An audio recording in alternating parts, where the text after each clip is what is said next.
আসসালামু আলাইকুম দর্শক বন্ধুরা, কৃষি ও কৃষক ইউটিউব চ্যানেলের পক্ষ থেকে আপনাদের সবাইকে স্বাগতম জানাচ্ছি। আমি আবুল হোসেন।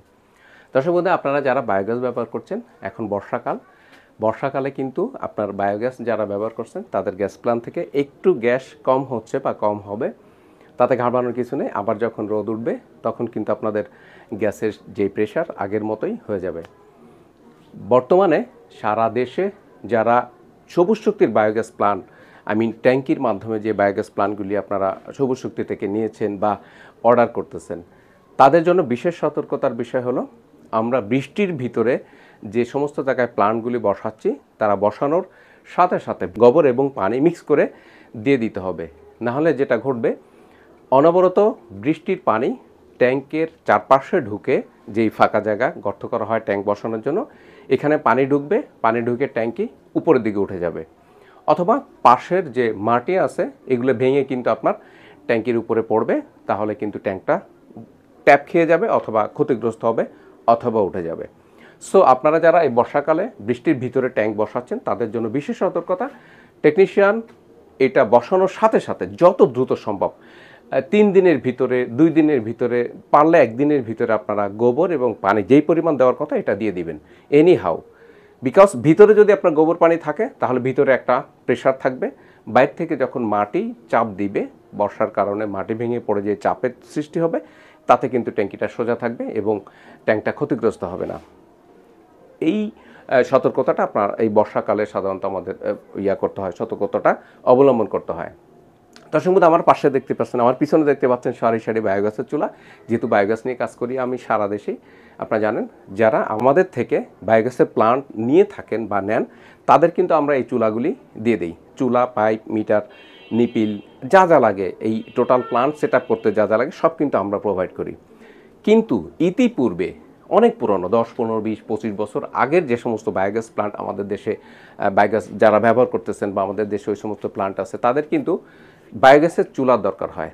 তো বায়োগ্যাসের চুলার দরকার হলে আপনারা কি করেন, লোকাল বাজারে গিয়ে সিলিন্ডারের যে চুলাগুলি আছে সেই চুলাগুলি কিনে কিন্তু বায়োগ্যাসে ব্যবহার করার চেষ্টা করেন। ফলশ্রুতিতে দেখা যায় যে আপনাদের আগুন আগের মতো পাচ্ছেন না, অথবা কোনো কোনো ক্ষেত্রে দেখা যায় যে আগুন পেলেও সেটার কালারটা ব্লু না হয়ে, নীল না হয়ে, সেটা কিন্তু আপনার ইয়েলো হয়ে যাচ্ছে, কালি হচ্ছে, গ্যাস বেশি অপচয় হচ্ছে। সুতরাং বায়োগ্যাসের জন্য বায়োগ্যাসের চুলাই আপনাকে ব্যবহার করতে হবে। বাংলাদেশে আমরা জানি 3 ধরনের গ্যাস দিয়ে আমরা রান্নাবাড়া করে থাকি। একটা হচ্ছে সিলিন্ডার গ্যাস, একটা হচ্ছে লাইনের গ্যাস, আর একটা হচ্ছে বায়োগ্যাস। বায়োগ্যাসটা হচ্ছে গরুর গোবর অথবা মুরগির বিষ্ঠা, কোয়েলের বিষ্ঠাতে উৎপাদিত যে গ্যাস, মিথেন গ্যাস, সেটাকে আমরা বায়োগ্যাস বলতেছি, বা সেটাই হচ্ছে বায়োগ্যাস।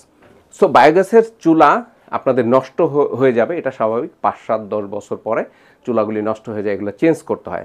আপনার প্লান্ট ঠিক থাকবে, গ্যাস উৎপাদন হবে, কিন্তু চুলা যদি নষ্ট হয়ে যায় তাহলে কিন্তু আপনি ভালো ফলাফল পাবেন না। সুতরাং আপনাদের যাদের চুলা নষ্ট হয়ে গেছে, সারা বাংলাদেশ থেকে যে কোনো জায়গা থেকে আপনাদের যদি বায়োগ্যাসের চুলা দরকার হয়, এই ভিডিওর নিচে দেওয়া নাম্বারে যোগাযোগ করলে আপনাদেরকে আমরা পৌঁছে দিব, কুরিয়ারের মাধ্যমে হোম ডেলিভারি দিব। বাংলাদেশের যে কোনো থানা, গ্রাম পর্যায়ে কিন্তু আমরা কুরিয়ারের মাধ্যমে এটা হোম ডেলিভারি দিয়ে থাকি। আমার পিছনে যেগুলো দেখতে পাচ্ছেন এগুলো সব হচ্ছে সিঙ্গেল চুলা। এই যে এই শাড়িগুলোতে যা দেখতে পাচ্ছেন এগুলো সিঙ্গেল বার্নার। এই বার্নারের সাথে আপনি পাবেন এখানে একটা বল বাল্ব এবং এখানে একটা নিপিল থাকবে, যে নিপিলের ভিতরে মূলত উৎপাদিত গ্যাসের পাইপটা এসে এখানে লাগবে। এবং এই পাশে দেখতে পাচ্ছেন এই যে এইগুলো হচ্ছে সব ডাবল চুলা, ডাবল বার্নার। যারা 2টা চুলা চান তাদেরকে আমরা এই বার্নারগুলো দিব। এবং এই বার্নারের সাথে আপনার 2টা করে বল বাল্ব থাকবে, 2টা করে নিপিল থাকবে, ফুল ফিটিং সহ কিন্তু আপনাদেরকে আমরা সাপ্লাই দিব। দর্শক বন্ধু, আপনারা জানেন, যারা নিয়মিত আমার ভিডিও দেখেন, দীর্ঘদিন যাবৎ কিন্তু আমি বায়োগ্যাস নিয়ে কাজ করতেছি বাংলাদেশের বিভিন্ন জেলায়। সো বায়োগ্যাস সংক্রান্ত যে কোনো সমস্যা, যে কোনো কোয়ারি যদি আপনাদের থাকে, আপনারা আমাকে ফোন করতে পারেন। যে কোনো প্রোডাক্ট দরকার হলে ফোন করতে পারেন এবং যে কোনো পরামর্শের জন্য ফোন করতে পারেন। আমার এই ক্ষুদ্র অভিজ্ঞতা আপনাদের সাথে শেয়ার করব। তাতে করে দেখা যাবে একটা ছোট্ট একটা সমস্যার কারণে আপনি যেই বায়োগ্যাস এতদিন সুন্দর রান্না করতে পারতেছিলেন, সেই বায়োগ্যাসটা এখন ছোট্ট একটা সমস্যার কারণে হয়তো আপনি আর আগের মতো রান্না করতে পারতেছেন না। দর্শক বন্ধু, আপনারা সবাই ভালো থাকেন, বায়োগ্যাস উৎপাদন করেন, আপনাদের খামারকে আরও লাভবান করার জন্য গরুর গোবর ব্যবহার করে বায়োগ্যাস উৎপাদন করেন। বায়োগ্যাস উৎপাদন করতে যাবতীয় পরামর্শ, যাবতীয় সহযোগিতা আমরা দিয়ে থাকি। সারা দেশব্যাপী। ভালো থাকবেন সবাই, সুস্থ থাকেন। আসসালামু আলাইকুম রহমতুল্লাহি ওয়া বারাকাতুহু।